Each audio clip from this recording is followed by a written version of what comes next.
Electric Utility Board meeting to order.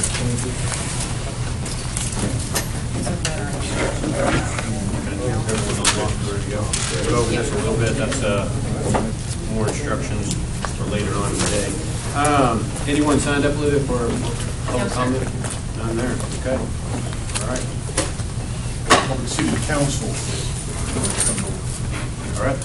We will now recess into executive session in accordance with 1 BTCA Government Code 551.086 on competitive matters of LP&L, 2 BTCA Government Code 551.072 to deliberate the purchase, exchange, lease, and value of real property, 3 BTCA Government Code 551.071 seeking advice of and consultation with its attorneys, 4 551.074 to deliberate the appointment, employment, evaluation, and/or duties of a public officer, employee, general counsel.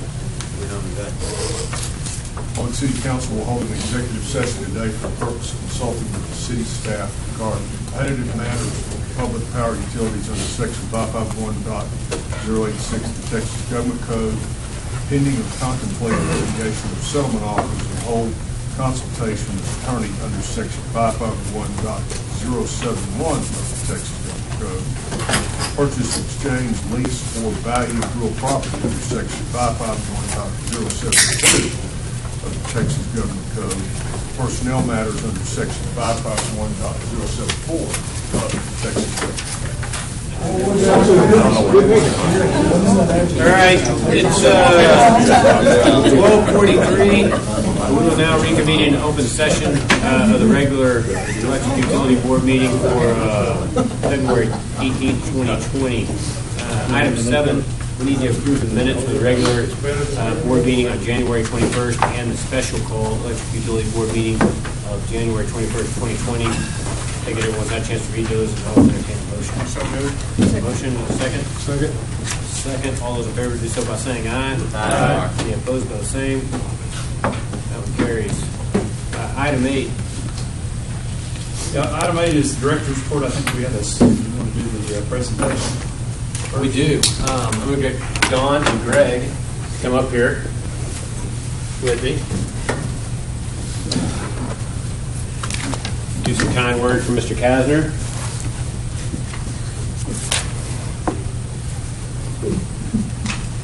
Give you each one of these. Mr. Kasner, if you'll join these guys up here. Well, thank you for your service. He's kind of hesitant. Don't be afraid. Said these guys were around when they hired and retired you, so they're going to take that kind of work. We appreciate all your work. That's a sign here. Oh, my God. Oh, you get to hold the phone. All right. Oh, okay, look. We got to do this here.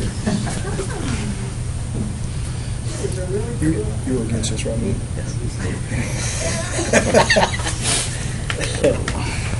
Okay, we'll let him.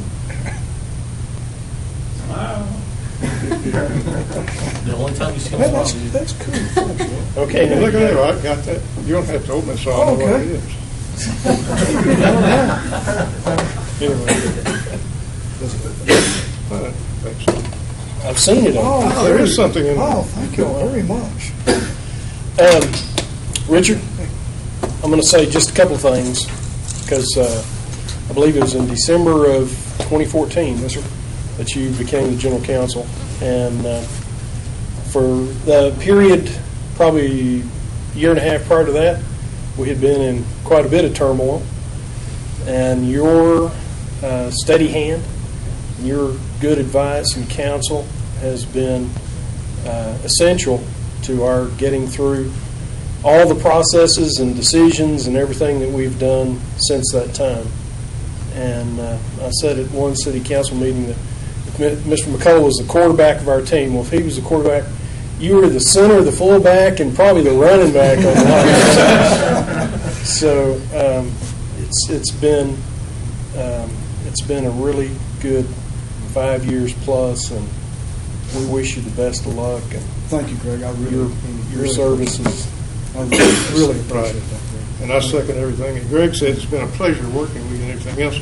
We know you did a good job because none of us are behind bars. That's the first point. Thank y'all very much. I really appreciate it. Thank you, Greg. Thank you. Thank you. Thank y'all.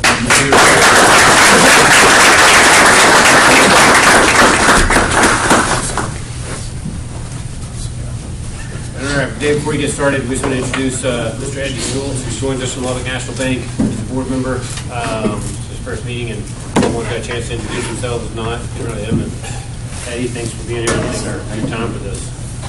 Mr. McCollum. Okay, well, I've got the written report here, and honestly, I haven't had a chance to flag anything of highlights in here, so I apologize for that. But if there's any questions on any of the written material, I'll be happy to talk about that. I do have one special presentation that I'm going to give. What do you think? If you got any questions on the written material? If not, I'll proceed on. So I wanted to talk to the board today about downtown street lighting and street lighting in general. This is a topic that we haven't talked about very much over the last few years. But I wanted to tell you about some things as it relates to some of the downtown infrastructure and some of the downtown plans that are happening right now, just so you'd be aware of it. So first of all, our policies and procedures are that we provide unmetered electric service to all of the vehicular street lighting within our service territory, but we also maintain the street lights that are even outside our service territory. The street lights that are in the southern end of our system that's served by spec, we maintain the street lights down there as well. So there are certain areas that have specialty street lights, non-stock lights and fixtures.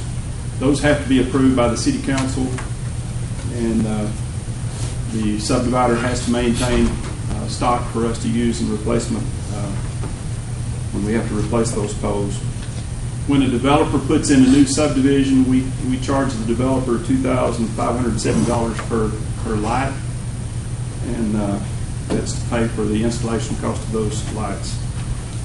And then the highway thoroughfare collector lights, those are generally installed as they do infrastructure projects. TxDOT is probably the main one. There's a lot of state highways that run through Lubbock, and so when they do projects throughout Lubbock, they're working on one on I-27 right now, replacing all the street lights. They just did Marcia Sharp not too long ago. They put those lights in under the contract that they've got left, and then we inherit them after just a little over a year's period of time. We inherit them having start having maintenance responsibility on those at one time. So we have a streetlight service territory, service tariff, rate 18, and that rate includes an energy charge and power cost recovery factor. It's based on the wattage of each fixture. We've got different fixture wattages out there. The thoroughfare lights are larger and use more electricity. The residential lights are smaller and use less. But we keep count of those, and then we calculate the energy usage based on how many hours there are in the day and what the fixtures are, and so it's billed that way. So bill charges for the last fiscal year, 18-19, was $1.3 million. We absorb those charges into our tariff, into our budget, so we basically pay the bill for those street lights. In addition, in the areas south of town that spec serves, we pay the bill on those lights, and that was $76,000 in the last fiscal year. And here's just a breakdown of our street light costs altogether. This is our cost center 7421, which is really the personnel and the operating and maintenance expenses. Capital project, that's to put in new fixtures, replacement fixtures, and poles. We do get revenue from the developers, as I mentioned earlier, for new developments. We build them, and they pay us for that cost. And then this is the electricity charge. That's last month during active closeout, so no new report here. Other than that project will be closed out in the next month and a half, 2 months. Next is the CCN CIP, so 92561. This is an active CCN project for LPL's work with Encore. You're going to notice one small dip in projections. So what the team is actually doing with Joe in the finance department is reallocating some of the CIP to the actual asset projects. At the end of the day, the majority of the CIP will be reallocated to the individual CIP projects along with 40W. You're just seeing kind of one of those. There'll be more in the future. Just want to draw your attention to that as there's a small dip in forecast. Thompson-Vicksburg T-line project. So this project is as complete as we can currently, as far into completion as we currently can. Sorry, I didn't say that very well. You all remember TO3, there was a structure issue we had with a permit with TxDOT. We had to abandon it in place. We'll have to demo that down to a couple of feet below grade. And as of this morning, our team has identified the new structure location. It's going to be directly north of the existing pier foundation we had drilled. So we are happy that we're going to be able to move forward with that new foundation location. We'll have to work with Felix and his team in regards to ordering a new anchor bolt cage, and we'll have to reevaluate the remaining budget on TO3 to ensure that we can complete this project on budget. Real fast, one more thing on Thompson and Vicksburg. Other than the actual procurement, a lot of things aren't going to happen on this until probably start of Q3. We've kind of staged this project where we can keep the other T-line moving forward. So we won't come back and actually complete this work until sometime Q3 this year. So just a heads up that this will probably be tabled for just a little while. Next is Oliver. Oliver's proceeding on schedule, slightly ahead of schedule, which is good for the overall program. Transformers in place, and everything's moving right along with the current outages we have, so no real new updates. Next is the associated 4OW work with Oliver. This is the first project where we have a new forecast. So previously the forecast wasn't, I'm trying to show the laser on this one, but this section wasn't populated previously, so now it is, and I'll identify a few others that are like this. Along with the CCN CIP that I previously mentioned, there's going to be some reallocations pulling from the previous 470 Oliver project into this one. So currently you see we have a lot of funds remaining. We're going to start transitioning some of those costs over so we can, as a construction team, uphold the agreement with Encore in regards to associated costs at this station. Next is Holly. Currently, site grading is complete on site, and we're moving to pier foundations. So this project is on site. Brand's doing a great job. Brand is a contractor on site. So everything's moving along great with this one. Northwest McKenzie, Greenfield 115 T-line project. Contractor has mobilized to site. They are beginning to set the drill pier foundations, not set the pour. Apologies for that. And we have worked through the one permit issue we had with TxDOT. We actually removed the structure, and we don't see any issues currently with this project. A few open right-of-way items, but those are getting cleared out. It seems like every week we're getting those cut in half. We've only got 3 or 4 current easements, and we'll have this project closed out. So we're getting in better shape with Northwest McKenzie. Next is the actual McKenzie substation. Only thing kind of holding us up on this one is the transformer. We intentionally delayed the delivery of the transformer to allow the on-site contractor to have adequate time to pour its pad. It's supposed to be here the 1st of March. Everything's moving along great with this project. Grant contractor, again, doing very, very good work. They are actually ahead of schedule. Next T-line is southeast to Oliver. Currently scheduled to have a pre-con on the 27th of this month.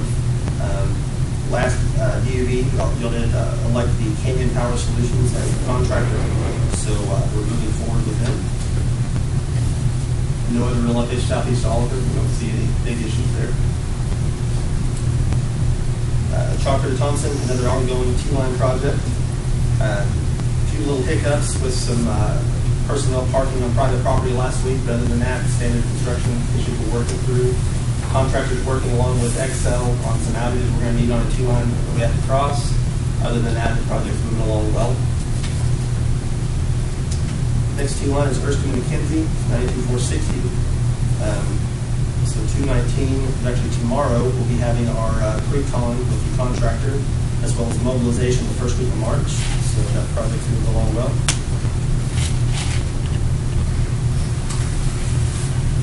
Next project, Holly to Southeast. So another T-line rebuild. not slated to start or have mobilization until 5/25. Engineering is proceeding as scheduled. Right away, slightly behind schedule, but they are working their tails off to try to get back in alignment with the construction schedule. So as long as right away hits their deadlines, we don't see any real issue with this project to date. Next is a substation. It's 92473. You're going to see a name change that was voted on, so we got those other projects now. No real updates here. Encore is proceeding on schedule with their engineering and initial procurement efforts. This is also one of those. We now have the cash flow forecast from Encore on the EUV reports, so you can see these now instead of a placeholder. Southeast substation project. Procurement is proceeding on schedule, and construction contract is targeting that April EUV board. So a few things upcoming, but nothing holding back the project. Now I'm going to skip one. I apologize. I got one slide out of order. So this is the 92466. This is the TIE project as it associates with Southeast. I'll get that corrected next month. But just like with Oliver, this is the portion of the project as part of 40W as it relates to the ERCOT lines interconnecting into the Southeast. So same thing, along with Oliver, we're going to need to do some reallocation from the Southeast budget into this CIP to uphold our end of the bargain with Encore. You'll see that over the next couple months. So I'm going to step one slide back to co-op. Apologies for that. Co-op substation, engineering is proceeding as scheduled. The construction team has taken a phased approach to this. So we've actually brought the start of this forward. So we're going to start this a little earlier than was anticipated, and luckily we had the luxury of procurement being ahead of schedule to take care of that to facilitate a few other outages we had. So we're just trying to better sequence the outages to make sure that the overall system for LPL isn't put in jeopardy. That's one thing that the phased approach is going to allow us to do. Currently starting construction in the 1st of June, so still a little ways out, but no real major concern.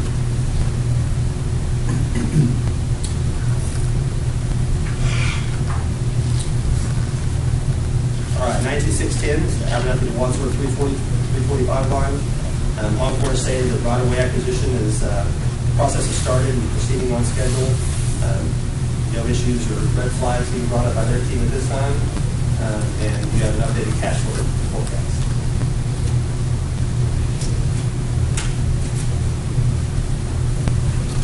Yellowhouse Canyon was the XFAB station previously, so with the name change. We are currently moving on schedule. One thing we have done is we've asked the engineering department, the engineering team, Lightning Beach, to pull forward the site development, so we can actually start this project a little early to add a little cushion for the overall program. So we're looking to mobilize the site at the end of June, 1st of July. So here in the next month, we'll start soliciting the market for that below grade work. The next two projects will be related both to Yellowhouse as it relates to the tie-in of the T-lines as well as the purchasing of the transformers. So we'll just kind of reach through those fairly quickly. We do have updated forecasts.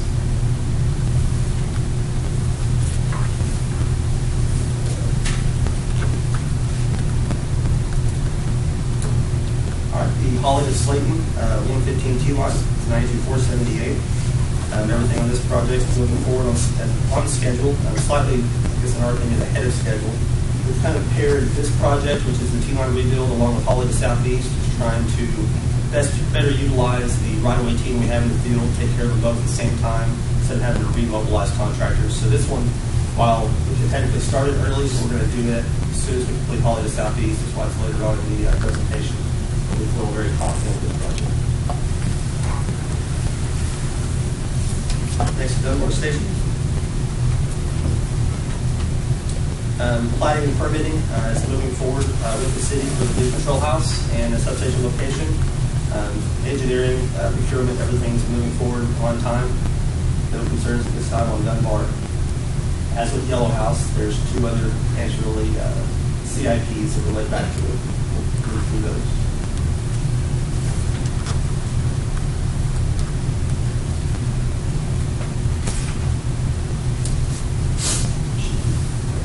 611. It's the 345 Wadsworth New Oliver to Farmland T-line. CCN was awarded on 116 from Encore. Everything is moving forward with this T-line project. Engineering procurement, no issues with them at this time. Next is Greenfield 115, New Oliver to Southeast. Again, final order is in hand, and the right-of-way department is moving forward. We'll go for these T-lines, New Oliver to Southeast, as well as Posey to Oliver. Okay, there's not a name there. Apologies for that. Both these projects do have updated forecasts.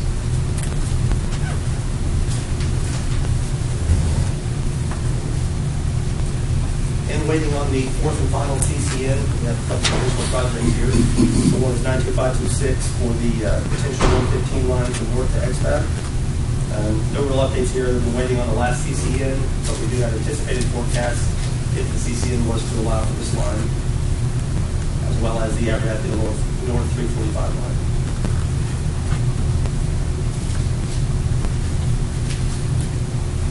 Second last slide is going to be the Encore owned for the projects. From a schedule perspective, nothing has changed from the Encore schedule. They're still maintaining schedule. They're just restaffing in order to achieve their existing schedules. One note is, didn't make it to this slide, but we are working with Andy's team to show the cash flows from Encore. So Encore's been sharing a lot of information with our team. One of those is the cash flow for their projects that will not be owned or even half owned by LPNL, what their anticipated cash flow as well as their in-budget would be. So we're trying to come up with the best dashboard to be able to show the board for upcoming months. And then last is the voltage conversion schedule remains unchanged. Still working with engineering here at LPNL to better define these dates. It's still well enough in the future that we haven't felt confident to keep those yet. So updates to come on this, but nothing this evening. I know it went very fast, so any questions? Thank you, sir. Any other items there under 8? Unless you have questions on the report. No questions. We'll move to item 9.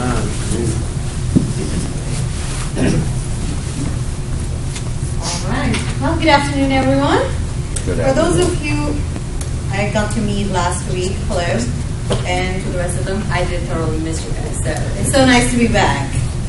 Let me take you through what we did in all this time, completing audit, and get you started on December and how we are looking right now.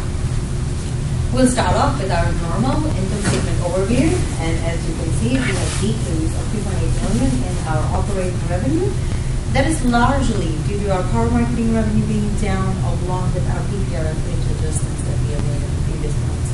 Our meter revenues are down about $0.7 million, with our power marketing revenue being down $1.9 million, and some of our work orders being down about $0.2 million. But not to worry, we have substantial amount of decrease of $3.6 million in our operating expense side. Now you will see supply, maintenance, and other categories, only categories in which we see a slight amount of increase. In supplies, we had about $137,000 worth of increase, which is just purchasing our regular uniforms and doing some precautionary maintenance and inventory stocking. Maintenance, we are performing more proactive maintenance on our older assets and vehicles, which has increased about $137,000 again, and other item increased with $208,000 due to our new billing system payment agreement, which also offsets by the substantial amount of decrease that we see in our purchase of fuel and power costs. Continuously, as we've seen in the last year, as we've gone through the audit, that is due to our natural gas prices being low and from in basis, and we still see those benefits. In our non-operating expenses, we see we are increased about $3 million in that.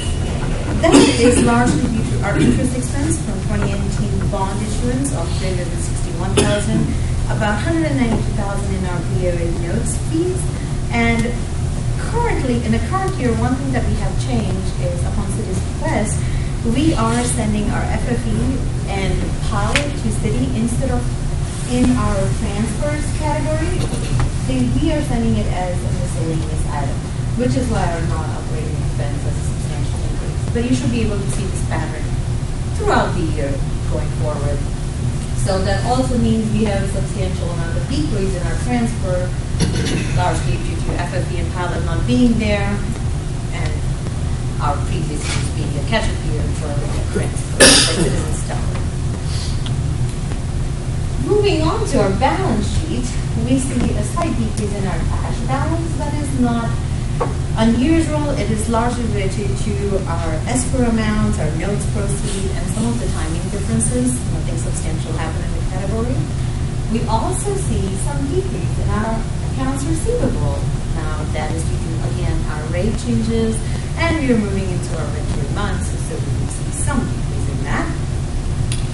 Our restricted investments also gone down about $14 million, but that decrease is being offset by our increase in capital assets. We take all the funds that we have in the restricted investments as we keep spending it on the capital assets. So we would be able to see the same kind of relationship in these two accounts all throughout the year.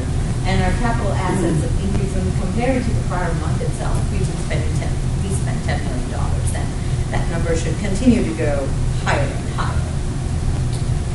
Looking at our balance sheet, we also have a decrease in our accounts payable account. That is also due to our timing of year-end and how we close year-end and accruals, and where we are today, along with our CapEx spending that we did at year-end. And we have customer deposits and other category being down $2.1 million. That is largely related to our customer deposit actually increasing by $741,000, and that increase being offset by our year-end accrual.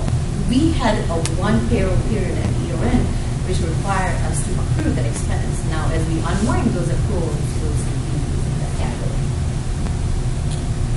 That brings us to our cash flow statements. We do have a positive operating cash flow, and as I mentioned, we had about $10 million in CapEx going in, so you'll see the same kind of effect in our cash flow for financing activity, and very similar on the investing activity. But overall, a positive cash flow. So let's compare this to how we were in prior years, December, and how our things looking at that point in time.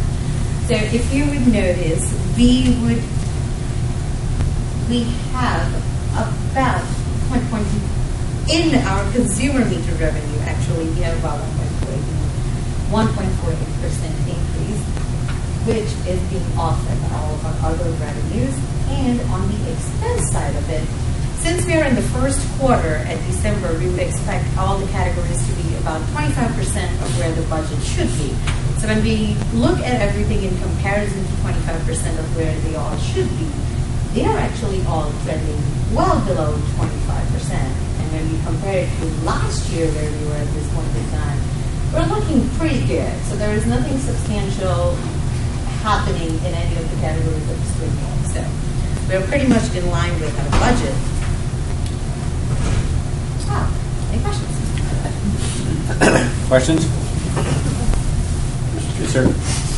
So, Renee, I think what you said about the franchise fee, Yes, so we're showing that now as an expense rather than a transfer. we are. You're correct. So on the city side, that's going to be a revenue item instead of a transfer. Yes. And why did we decide to do that? I believe it was upon city's request that they wanted to review line item. And is there anything else to share? No, I think it was just sort of a preference from the city's standpoint that we change those from transfers to expenses or revenue. And I wanted to point it out because I believe you should be able to see that the same, substantial increase going on over I can clarify that. On this, we've been getting a lot of questions about transfers, and it became apparent that it wasn't very transparent in the way that we were reporting those as just lumping them all together as transfers. I mean, they really are more of an operational expense for our utility systems. That's the way a private business would handle those. So we decided to follow suit on that, make them actual OPEX instead of lumping them together into transfers.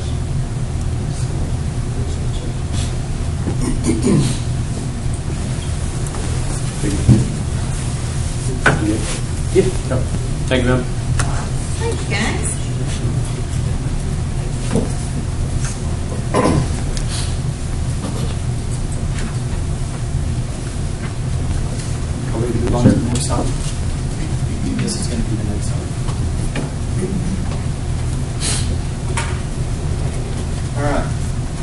the annual financial report, which you all should have before you. It's the bound document that we provided. We had a meeting this morning with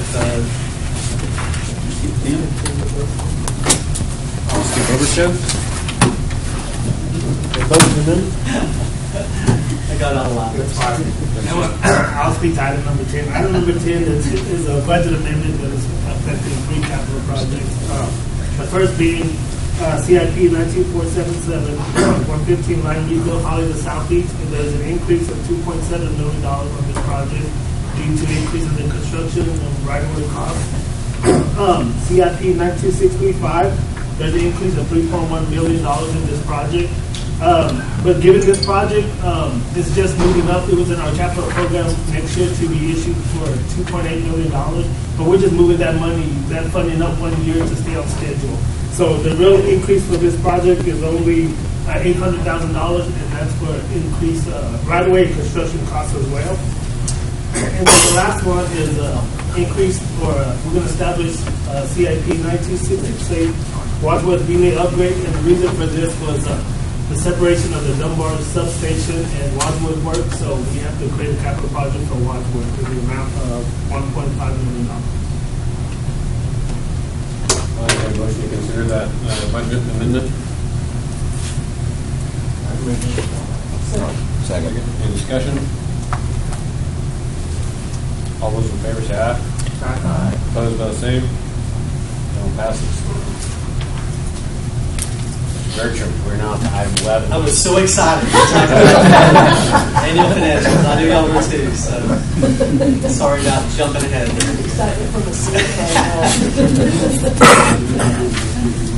Well, once again, you each have a bound document before you that we passed out earlier today. We've already met twice now with the Finance Committee of the Board, and we actually had a forum of the Board here this morning as well to hear the presentation from the external auditors. I want to quickly give just some really high-level information about the year. First of all, the document before you, I want to highlight a few sections that are important. This is a report that is produced by the OP&L and the city accounting and finance teams.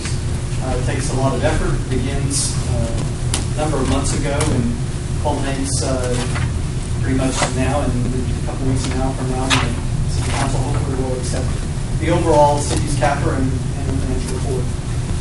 First of all, there is the independent auditor's report that's on page 3 of your document. That is basically the opinion by Weaver, who are our external auditors, and I'll introduce them in a moment.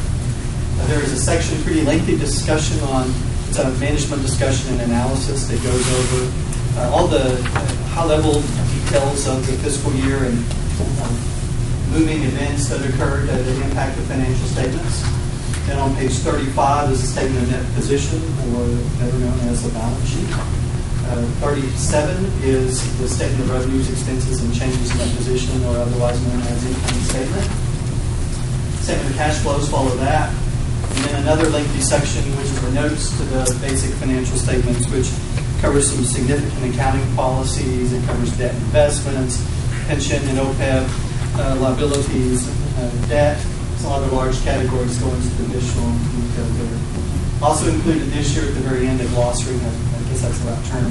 Basically, all the acronyms that are used in the document, explain what those are for every one of us who gets confused sometimes on all of those acronyms that we use all the time. A few introductions, just to give some credit to where credit is due. The folks who worked very hard on this, the accounting team at LP&L, there's about 7 members at LP&L working on it. There's about 23 members at the city working on the annual financial report, so it's a good-sized group. These are the key players. Randu Manik is basically leads the effort.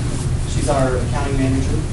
We also have Casey Ortiz and Jim from McClendon Accountants at LP&L. And then also involved in the process is Joey Menace leading his team in the finance group, Daniel Garcia and Tim Williams assisting in this effort. And then some of the senior accountants that we work with most directly with the city as they handle some good, important pieces of the audit with us and for us. They're all very involved. So I want to point out Linda Twayard, the director, Brad Bullock, Veronica Valdez, Taylor Hensard, Amber Painter, Amber Agarwal, and Meg Beverly, and also Blues is on there. I didn't put mine or Blues' name on there. We have to give the credit to. We're not important. A really good job. This has been the smoothest year since I've been at LPNL. Lonnie's done an outstanding job. I want to give her and her team credit. Really, really effortless year. It's not really effortless, but it's just a few highlights from a net position standpoint. But as I mentioned a moment ago, net income, for the most part, you can see how that has consistently risen over the last several years. For this year, it was $16 million. Last year was $15 million. But you can see the trend on our performance over the last number of years. This shows the cash and investment levels. Those increased almost $28 million this year, up to $115.2 million.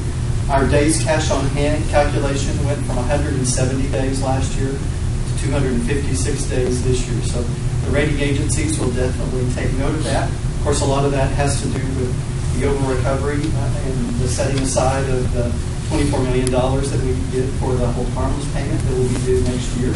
So that has grown our cash and investments in the near term, but very sound financially there. Also, debt metrics. You can see how in 2018 we issued about $94 million in bonds for some of the projects that Jason just went over a moment ago. A good portion of those. Because this year we didn't issue additional bonds, that's dropped down because of the principal payments that we made. However, we did enter into a $300 million revolving note program with Bank of America, which is disclosed in the financials as well. So once we fix out that note, we'll see a pretty significant increase there. Currently, we have about $1,800 per customer in outstanding debt.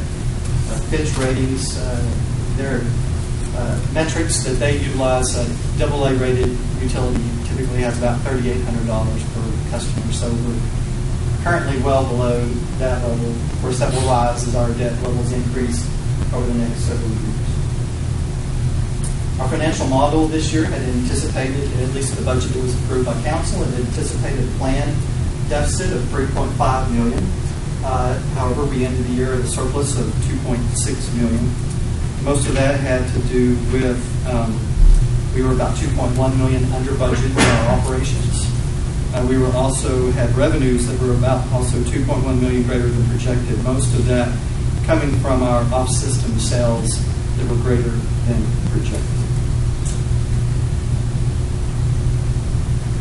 General reserves, we have increased from about $65 million to about $68.1 million.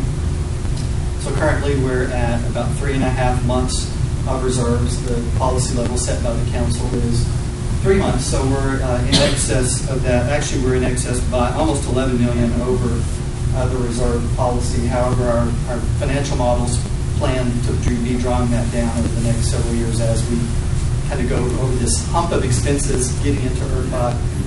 It's acting again as a smoothing of costs as we make those transitional changes.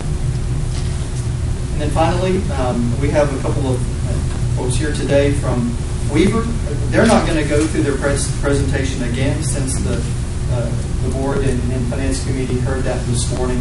But certainly, if y'all have any questions at this point in time, Jared Gaither's the partner, and Brent Young is the audit manager of the audit this year. And if y'all have any questions, I'll turn it back over to you guys now.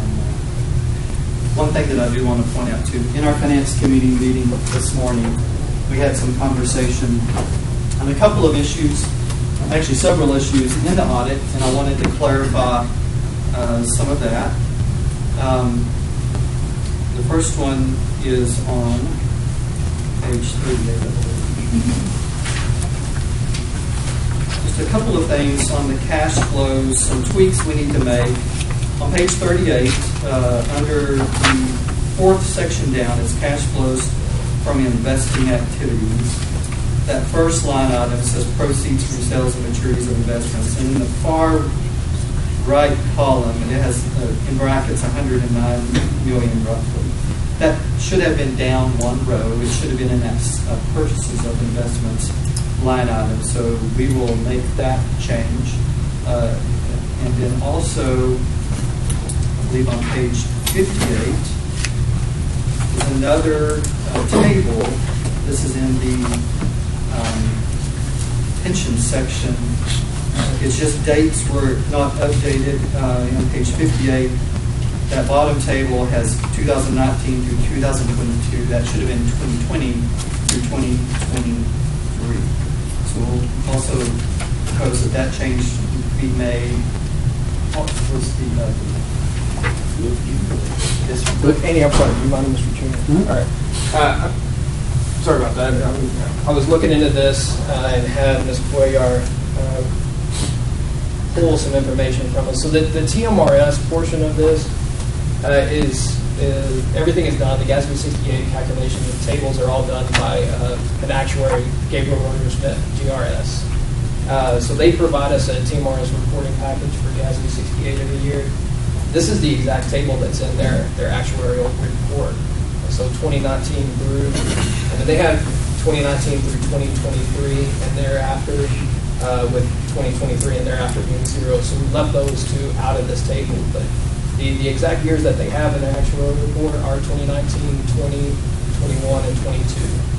I don't know if that changes anything in this, but I think it's something more that we need to look into on why they're doing 2019 through 2022. I believe it's wrong in their actuarial report because you read that amount, it says other amounts reported and deferred inflows and outflows will be recognized in the pension expense as follows.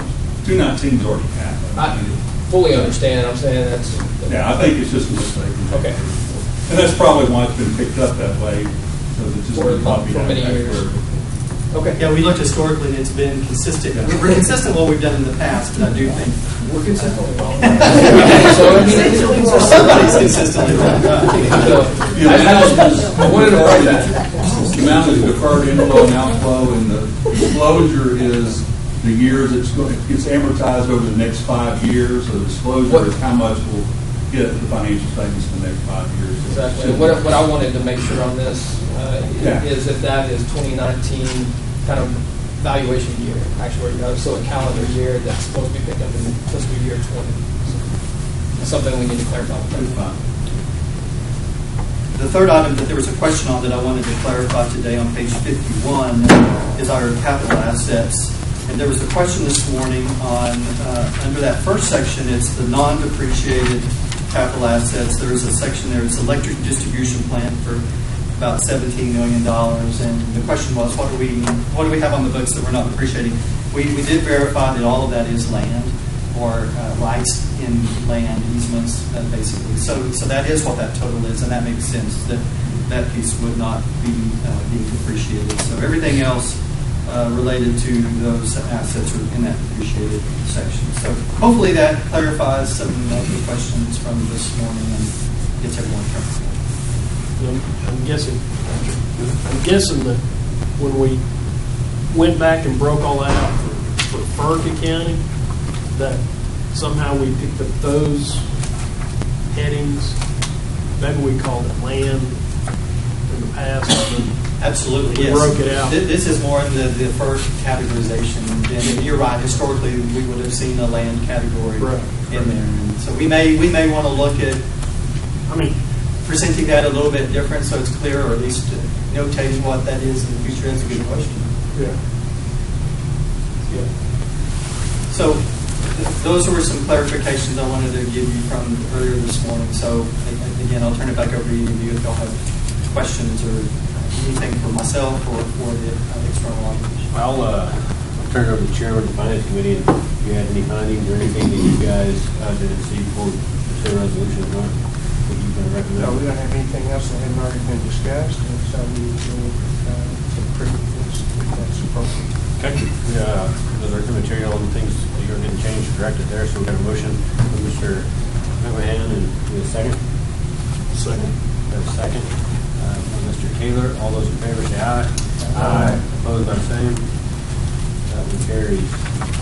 All right. Item 12 is to consider minute action regarding the appointment of interim general counsel and terms of such appointment.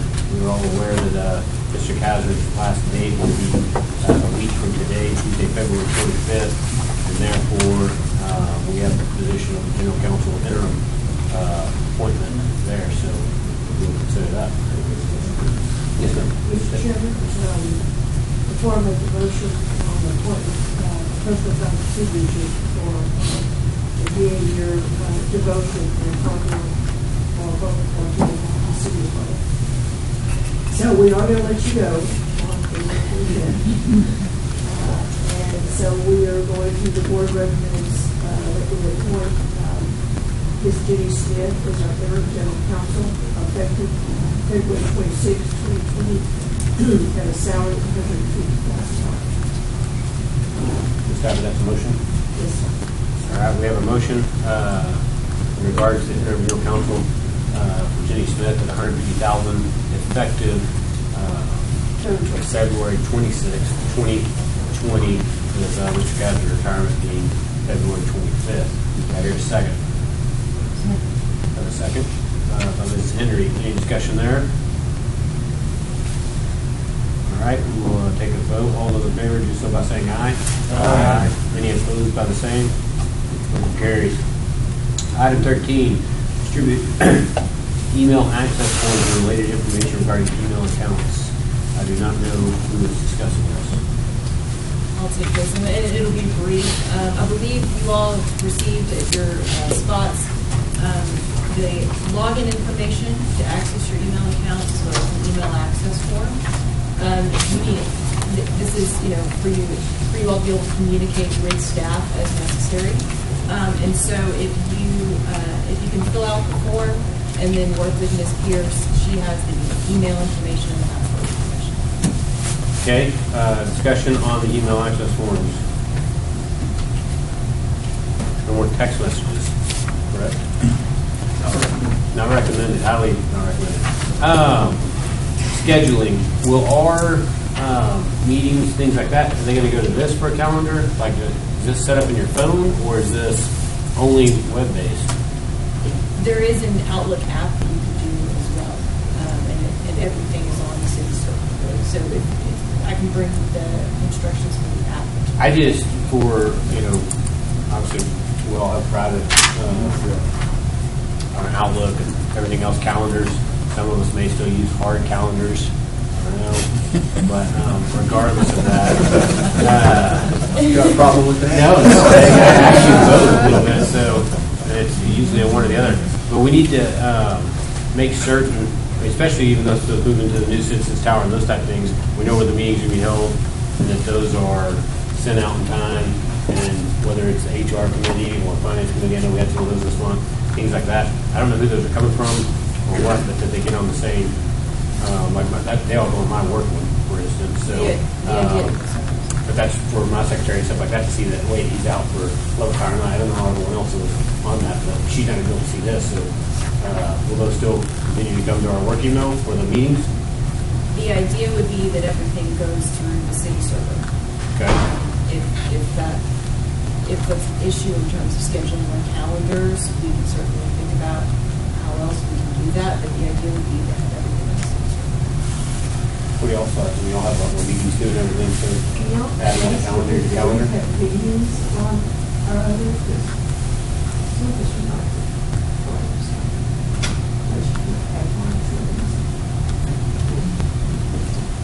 Let me circle back on this at the next meeting. Okay. And then for the time being, we're going to be here again next month as well, correct? Yes. Okay. HR is this Friday.